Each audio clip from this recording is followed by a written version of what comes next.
ओम नमः शिवाय। शिव चालीसा। दोस्तों, हम शिव चालीसा को पढ़ते हैं पर इसका मतलब नहीं जानते हैं। तो आज हम जानेंगे हर श्लोक का वर्णन। सूर्योदय से पूर्व स्नान कर श्वेत वस्त्र धारण करें। तत्पश्चात मृगचर्म या कुश के आसन पर बैठकर भगवान शंकर की मूर्ति या चित्र तथा इस पुस्तक में बने शिव यंत्र को ताम्रपत्र पर खुदवाकर सामने रखें। फिर चंदन, चावल, आग के सफेद पुष्प, धूप, दीप, धतूरे का फल, बेलपत्र तथा काली मिर्च आदि से पूजन करके शिवजी का ध्यान करते हुए निम्न श्लोक पढ़कर पुष्प समर्पित करें। कर्पूर गौरं करुणावतारं संसार सारं भुजगेंद्रहारं सदा वसंतन हृदयारविंदे भवं भवानी सहितं नमामि। इसके बाद पुष्प अर्पण करें, फिर चालीसा का पाठ करें। पाठ के अंत में नमः शिवाय मंत्र का 108 बार तुलसी या सफेद चंदन की माला से जप करें। जप के साथ अर्थ की भावना करने से कार्य सिद्धि जल्दी होती है। जय गणेश गिरिजा सुवन मंगल मूल सुजान। कहत अयोध्यादास तुम देव अभय वरदान। समस्त मंगलों के ज्ञाता गिरिजा सुत श्री गणेश की जय हो। मैं अयोध्यादास आपसे अभय होने का वर मांगता हूँ। जय गिरिजापति दीन दयाला। सदा करत संतन प्रतिपाला। भाल चंद्रमा सोहतनी के कानन कुंडल नागफनी के। दीनों पर दया करने वाले तथा संतों की रक्षा करने वाले पार्वती के पति शंकर भगवान की जय हो। जिनके मस्तक पर चंद्रमा शोभायमान है और जिन्होंने कानों में नागफनी के कुंडल धारण किए हुए हैं। अंग गौर सिर गंग बहाए मुंडमाल तन क्षार लगाए। वस्त्र खाल बाघंबर सोह। छवि को देखी नाग मुनि मोह। जिनके अंग गौरवर्ण हैं, सिर से गंगा बह रही है, गले में मुंडमाला है और शरीर पर भस्म लगी हुई है। जिन्होंने बाघंबर धारण किया हुआ है, ऐसे शिव की शोभा देखकर नाग और मुनि भी मोहित हो जाते हैं। मैना मातु की हवै दुलारी। वाम अंग सोहत छवि न्यारी। कर त्रिशूल सोहत छवि भारी। करत सदा शत्रुन क्षयकारी। महारानी मैना की दुलारी पुत्री पार्वती उनके वाम भाग में सुशोभित हो रही हैं। जिनके हाथ का त्रिशूल अत्यंत सुंदर प्रतीत हो रहा।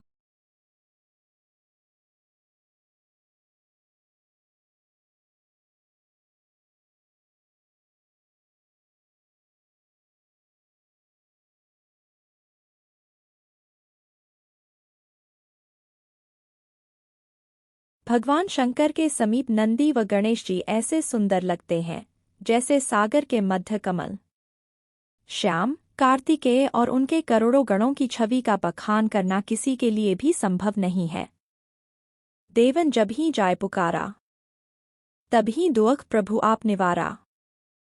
कियो उपद्रव तारक भारी। देवन सब मिली तुम्हीं जुहारी। हे प्रभु, जब जब भी देवताओं ने पुकार की, तब तब आपने उनके दुखों का निवारण किया है। जब तारकासुर ने उत्पात किया, तब सब देवताओं ने मिलकर रक्षा करने के लिए आपकी गुहार की। तुरत षडानन आप पठायो। लव निमेष मह मारी गिरायो। आप जलंधर असुर संहारा। सुयश तुम्हार विदित संसारा। तब आपने तुरंत स्वामी कार्तिकेय को भेजा, जिन्होंने क्षण मात्र में ही तारकासुर राक्षस को मार गिराया। आपने स्वयं जलंधर का संहार किया, जिससे आपके यश तथा बल को सारा संसार जानता है। त्रिपुरासुर सन युद्ध मचाई। सभी कृपा करी लीन बचाई। किया तपहिंग भागीरथ भारी। पुरव प्रतिज्ञा तासु पुरारी। त्रिपुर नामक असुर से युद्ध कर आपने देवताओं पर कृपा की, उन सभी को आपने बचा लिया। आपने अपनी जटाओं से गंगा की धारा को छोड़कर भागीरथ के तप की प्रतिज्ञा को पूरा किया था। दानिन मह तुम सम कोई नाही। सेवक स्तुति करत सदाही। वेद माही महिमा तम गाई। अकत अनादि भेद नहीं पाई। संसार के सभी दानियों में आपके समान कोई दानी नहीं है। भक्त आपकी सदा ही वंदना करते रहते हैं। आपके अनादि होने का भेद कोई बता नहीं सका। वेदों में भी आपके नाम की महिमा गाई गई है। प्रकटी उद्यम थनते ज्वाला, जरत सुरासुर भय विहाला, कीन्ह दया तहें करी सहाय, नीलकंठ तव नाम कहाई। समुद्र मंथन करने से जब विष उत्पन्न हुआ, तब देवता और राक्षस दोनों ही बेहाल हो गए। तब आपने दया करके उनकी सहायता की और ज्वालापान किया।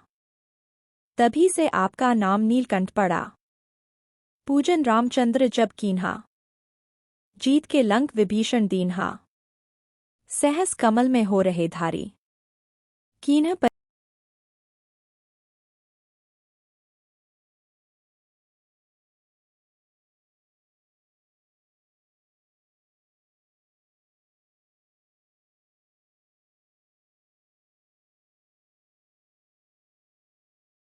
एक कमल प्रभु राखे उगोई, कमल नैन पूजन चह सोई।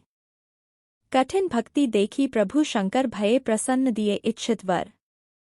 आपने एक कमल पुष्प माया से लुप्त कर दिया तो श्रीराम ने अपने कमलनयन से पूजन करना चाहा। जब आपने राघवेंद्र की इस प्रकार की कठोर भक्ति देखी तो प्रसन्न होकर उन्हें मनवांछित वर प्रदान किया। जय जय जय अनंत विनाशी, करत कृपा सबके घटवासी, दुष्ट सकल नित मोही सतावै, भ्रमत रहो मोही चैन न आवे। अनंत और अविनाशी शिव की जय हो।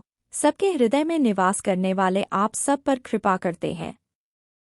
हे शंकर जी, अनेक दुष्ट मुझे प्रतिदिन सताते हैं, जिससे मैं भ्रमित हो जाता हूँ और मुझे चैन नहीं मिलता। त्राही त्राही मैं नाथ पुकारो, यही अवसर मोही आन उबारो। त्रिशूल शत्रु को मारो, संकट ते मोही आन उबारो। हे नाथ, इन सांसारिक बाधाओं से दुखी होकर मैं आपका स्मरण करता हूँ। आप मेरा उद्धार कीजिए। आप अपने त्रिशूल से मेरे शत्रुओं को नष्ट कर मुझे इस संकट से बचाकर भवसागर से उबार लीजिए। मात पिता भ्राता सब होई, संकट में पूछत नहीं कोई। स्वामी एक है आस तुम्हारी, आए हरहु मम संकट भारी। माता पिता और भाई आदि सुख में ही साथी होते हैं, संकट आने पर कोई पूछता भी नहीं। हे जगत के स्वामी, आप पर ही मेरी आशा टिकी है। आप मेरे इस घोर संकट को दूर कीजिए। धन निर्धन को देत सदा ही, जो कोई जांचे सो फल पाही। अस्तुति के ही विधि करौन तुम्हारी, क्षमहु नाथ अब चूक हमारी। आप सदा ही निर्धनों की सहायता करते हैं। जिसने भी आपको जैसा जाना उसने वैसा ही फल प्राप्त किया। मैं प्रार्थना स्तुति करने की विधि नहीं जानता, इसलिए कैसे करूं? मेरी सभी भूलों को क्षमा करें। शंकर को संकट के नाशन, विघ्न विनाशन मंगल कारण, योगी यति मुनि ध्यान लगावें, नारद सारद शीश नवावे। आप ही संकट का नाश करने वाले, समस्त शुभ कार्यों को कराने वाले और विघ्नहर्ता है। योगीजन, यति व मुनिजन आपका ही ध्यान करते हैं। नारद और सरस्वती जी आपको ही शीश नवाते हैं। नमो नमो जय नमः शिवाय, सुर ब्रह्मादिक पार न पाए। यह पाठ करे मलाई, तापर होत हैं शंभु सहाय। नमः शिवाय पंचाक्षर मंत्र का निरंतर जप करके भी देवताओं ने आपका पार नहीं पाया। जो इस शिव चालीसा का निष्ठा से पाठ करता है, भगवान शंकर उसकी सभी इच्छाएं पूरी करते हैं। ऋणियां जो कोई हो अधिकारी, पाठ करे सो पावनहारी। पुत्र होनकर इच्छा कोई निश्चय शिव प्रसाद ते ही होई। यदि ऋणी कर्जदार इसका पाठ करे तो वह ऋण मुक्त हो जाता है। पुत्र प्राप्ति की इच्छा जो इसका पाठ करेगा, निश्चय ही शिव की कृपा से उसे पुत्र प्राप्त होगा। पंडित त्रयोदशी को लावे, ध्यान पूर्वक होम करावे। त्रयोदशी व्रत करे हमेशा, तन नहीं ताके रहे कलेशा। प्रत्येक मास की त्रयोदशी को घर पर पंडित को बुलाकर श्रद्धापूर्वक पूजन व हवन करना चाहिए। त्रयोदशी का व्रत करने वाले व्यक्ति के शरीर और मन को कभी कोई क्लेश, दुख नहीं रहता। धूप दीप नैवेद्य चढ़ावे, शंकर सम्मुख पाठ सुनावे, जन्म जन्म के पाप नसावे, अंत धाम शिवपुर में पावे। धूप दीप और नैवेद्य से पूजन करके शंकर जी की मूर्ति या चित्र के सामने बैठकर यह पाठ करना चाहिए। इससे समस्त पाप नष्ट हो जाते हैं और अंत में शिवलोक में वास होता है, अर्थात मुक्ति हो जाती है। कहत अयोध्या आस तुम्हारी, जानी सकल दुख हरहु हमारी। नित्य नेम कर प्रार्थी, पाठ करो 40। तुम मेरी मनोकामना पूर्ण करो जगदीश। अयोध्यादास कहते हैं, हे शंकर जी, हमें आपकी ही आशा है, यह जानते हुए मेरे समस्त दुखों को दूर करिए। इस शिव चालीसा का 40 बार प्रतिदिन पाठ करने से भगवान मनोकामना पूर्ण करेंगे। मंगसर छठी हेमंत ऋतु, संवत 64 जान। अस्तुति चालीसा शिव ही, पूर्ण कीन कल्याण। हेमंत ऋतु मार्गशीर्ष मास की छठी तिथि संवत 64 में यह चालीसा लोक कल्याण के लिए पूर्ण हुई।